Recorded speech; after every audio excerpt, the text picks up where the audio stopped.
In this video, I'm going to show you how to create an email campaign in Mailchimp. So this is the Mailchimp dashboard. When you log into Mailchimp, this is the first page. So the first thing you're going to do is click Create Campaign. Pretty easy. Then you're going to click Create an Email down here. And they've changed this recently, but now it starts to get more familiar with how it used to be. So there's a few different types. There's a regular, an automated, a plain text, or an A/B test. So regular is just a regular old email. You can also do a plain text one, which doesn't have all the graphics. It's just email, the kind of email almost like you would send a friend. Automated, we'll talk about in a separate video. It's for adding to your automation list. So when someone signs up for your email, they'll automatically get this email. And that one I do think requires a paid plan. But my favorite type of email, and the one that we'll do in this video, is an A/B test email. And with an A/B test email, you can split test different subject lines, split test different body copy, split test a few other things, and we'll talk about that. So we'll click A/B test. We're going to name this email the 25K2. And we're going to be creating an email for a product that I created, a course, a complete e-commerce course. We're going to be doing that together here. So the next thing is you choose a list. Now, I have a few different lists from different companies, but the one I'm going to pick today is my effective e-commerce list. My BDanceware list, my main e-commerce company, is much bigger, but effective e-commerce is the list we're going to go with today. Now we have, once again, a few different options. We can send it to the entire list, which sometimes you want to do, but usually you will not. You can send it to a saved or a pre-built segment. I have a bunch of different segments, and this is a little bit more advanced. Maybe we'll go over this in a separate video, or you can do a group or a new segment. So the benefit of this is we can filter down even further. So let's see. We can say we want to send an email to anybody that was added on a date added is after whatever the last campaign went out, or a specific date. I can say, you know what, I only want to send this campaign to people that were added to my email list after May 1st. And if we click update recipient count, we can see I had 300 people that added after May 1st. And I can do other things like that. One of the things that is interesting, let me find it here. There's Mailchimp groups. Once again, this is probably going to be for a separate video. I'll do a complete tutorial video on Mailchimp. But customers, if they've already bought my e-commerce profit plan, I don't want to send it to them. And let's go ahead and say update. Oh, let's see. Customers. None of. So I had one of the people that have bought in the plan. Instead, we want to go none of. So that leaves us with 2,511 people on my email list. So we're going to click next. So basically, we're sending it to everybody who's on my email list but has not purchased. So this is where we pick what we want to split test. We can split test the subject line, which is usually what I recommend, the from name, the content, or the send time. Send time is another very good one. Content's also good, but maybe a little bit more advanced. From name can be very beneficial. In fact, I'll tell a quick story. For my main company, BDanceware, we split tested the from name of Cindy Marziani, my mom and co-owner of that business, and Brittany Jones. Brittany Jones is a made-up name. It's a made-up person. And the Brittany Jones one had a 10% higher open rate. Actually, maybe even more than that. But it was a huge, I think it was actually 30% higher open rate. Huge difference. So let's say we're going to split test the subject line. Now, we have an option down here. What we can do is split test only using 50%. So let's say that we have an email list of 2,000 people. What Mailchimp would do is send both subject lines to 500 people. So it'll send it to 1,000 people, the two subject lines. And let's say subject line A gets more opens. It'll send subject line A to the remaining 1,000 people. So you can see down here, so the test segment would be these 1,255, and then the winning segment will be sent to the remaining. So this makes a lot of sense if you have a really big email list. Let's say you have an email list of 10,000 people or 20,000 people, and you would want to split test with only a small number and see what the winning split test is and then send it to the rest. For me, this email list isn't that big, so I just want to get data. I'm just trying to collect data. So we're going to go ahead and hit that at 100%, meaning that half the people are going to get subject line A and half the people get subject line B. And the reason I'm doing this is just for my own record. So I know the next time I send out an email, which subject line works better. Let's go ahead and click next.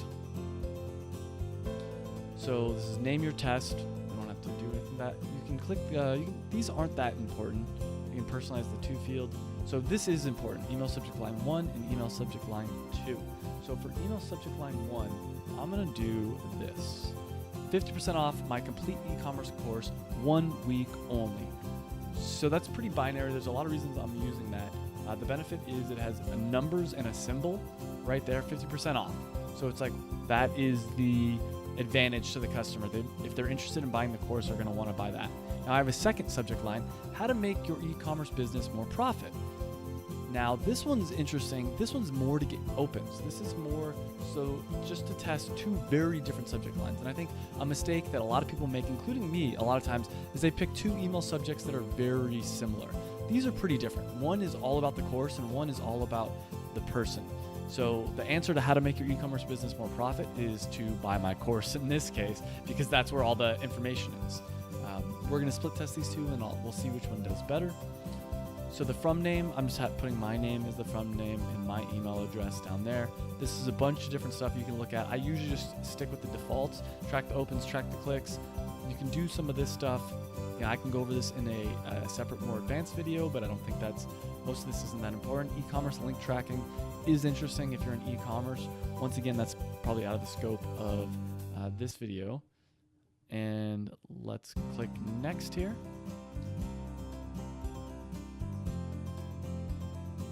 So you can do a bunch of different templates, and it doesn't really matter which template you use, so don't get too hung up on that because you can always customize it. Let's just say I want to sell products, so I'm going to use this template, and I'm pretty much going to delete everything from this template anyways. All right, so it's loading up. So the first thing is the logo. I'm not going to put my logo in there. I think that's a waste of space. I know this is debatable, but to me that's a waste of space. So I just click that. You just click the little trash can button if you want to delete a block. So the next thing is if I click on this block, or if I click this edit, I can edit it over here. So let's say I'm gonna want it to say on the top, 50% off e-commerce course. So let's go ahead and type that in.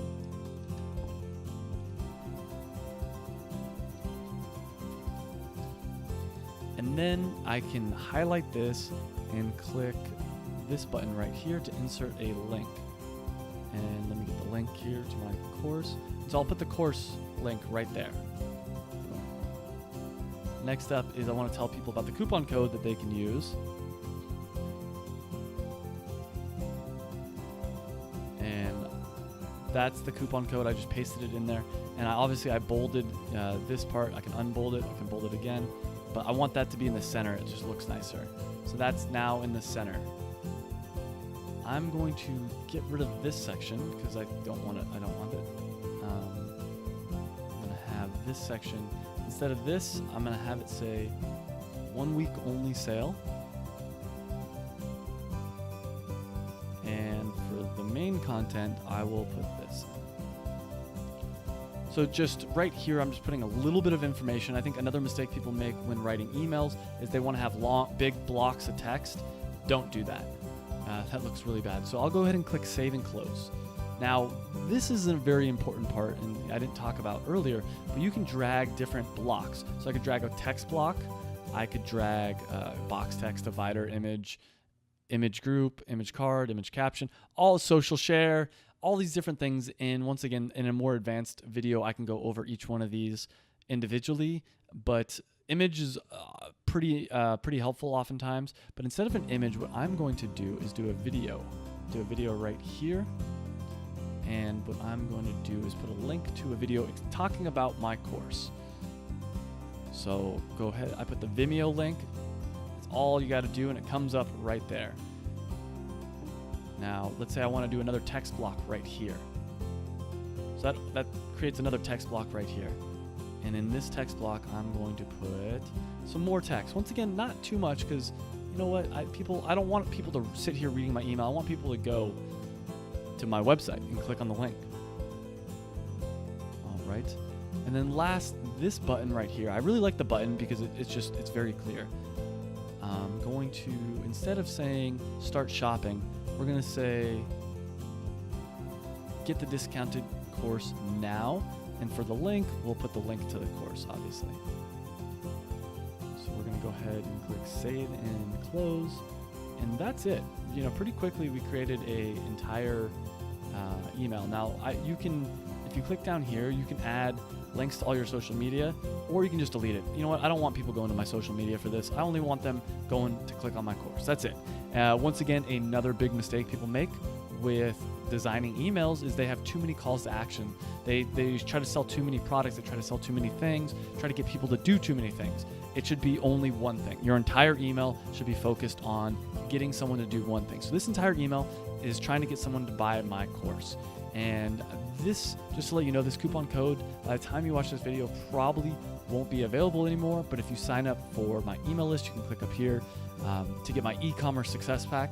The e-commerce success pack includes a ton of really good things. I'm going to have checklists for sending emails. So if you're looking to send emails, I have a checklist for that, including some tips that I did not go over in this video, but how to make a successful email, how to start a successful e-commerce business, a bunch of other great stuff. It's a whole pack thing. That's why I call it the e-commerce success pack. So you can click up here, both if you were interested in getting a discount on my course and or just the email checklist. So this looks pretty good. So let's confirm before sending.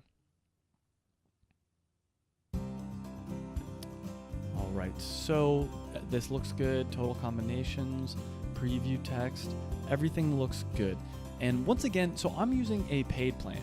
And if you don't have Mailchimp already, I have a link up here. You can click on this link and you'll get $30 off, as well as there's some other benefits you get as well. You get $30 off if you use this link, which is, hey, I wish I would have got that when I signed up. Or you can go to effectiveecommerce.com/Mailchimp.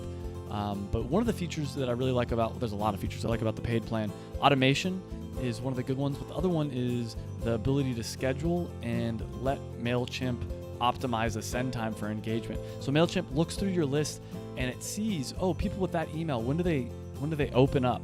People in that time zone, when do they open up? People with those demographics, when do they open up and engage with emails? So as you can see, it's calculating the optimal time for me to send, and it says 11 a.m.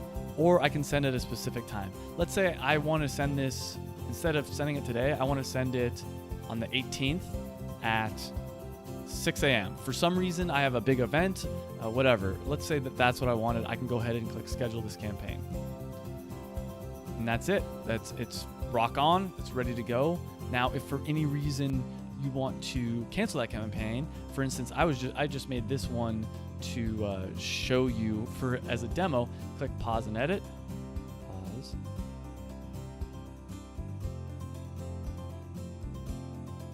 Save and exit. Dashboard. Keep paused. Back to campaigns. I think there's actually an easier way to do this, but that's okay. Go ahead and click here. Click delete. Now, Mailchimp makes you delete it like that. Click the delete button. Easy. That's one of the other benefits of scheduling it, is it gives you a opportunity to go over it. There's a lot more things I could go over in this video. One of the things I did not talk about is I highly recommend sending yourself a test email. So let me show you how to do that very quickly. So preview and test. So you can enter preview mode, and I recommend doing this before you send it. Just look over it, see what it looks like. Or probably even better is send a test email. You can send a bunch of different test emails. I send it to all these different emails oftentimes just to see it in different inboxes, make sure everything looks good. And you can even include a personal message if you were to send it to a friend. So I'm gonna wrap it up right there. Let's go ahead. This one I do want to schedule, so I'm just gonna schedule it one more time. Schedule here. Let Mailchimp send us. Let Mailchimp optimize send time for maximum engagement. Pretty sure it's 11 a.m. because we just did it. Let's double check. Yes, 11 a.m. Go ahead and schedule this campaign, and maybe in a future video I'll show you how this email does. But that's it for this video. Once again, if you want to get the e-commerce success pack or you want to sign up for Mailchimp, you can click up here. I also have some other videos I'll add about email marketing up at this little info icon right there. On top of that, if you have any questions or comments, please leave it in the comment section down below. Don't forget to subscribe to this channel and let me know what kind of email marketing questions you have.